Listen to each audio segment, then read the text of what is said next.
Good morning. Good morning mga kapigi. Ito mga kapigi. Gawa tayo ng walis tingting. Walis natin ng walis natin ng walis natin sa ulungan ng baboy.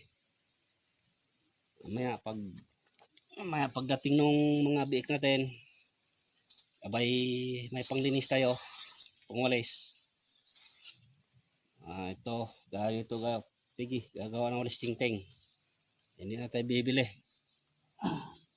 Walis tingting na ito mga kapigi. Gawa ng walis tingting. Pag nandito tayo sa abroad, doon tayo sa abroad mga kapigi, hindi natin ito magawa. Hindi tayo makagawa ng walis tingting ron. Kaya dito tayo sa probinsya, gawa tayo ng walis tingting dito. At sariling sikap, sariling business mga kapigi. Kaya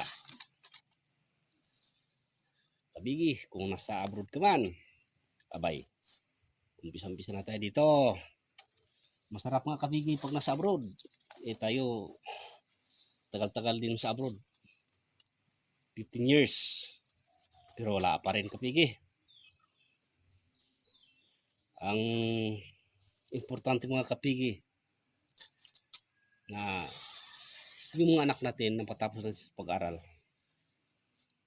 at ito tapos na sila nag-aral, ng professional na sila sa awa ng Diyos. At ito ngayon, mag-umpisa naman tayo dito kapigi, kasi sawang-sawa na tayo sa abroad mga kapigi. Masarap sa abroad mga kapigi. Antay ka na isang buwan, tanggap ng sahod. Sarap magtanggap ng pira sa ibang bansa kapigi. Pero dadaan lang sa kamay. Kasi may pinaparal tayo, may pinapadalhan tayo. Ngayon, tapos na. Dito naman tayo, umpisa naman tayo dito. Sana naman, pagpalarin tayo at unawaan tayo ng Panginoon sa ating mga pangarap sa buhay. Kaya kung nasaan ka man ngayon mga kapigi,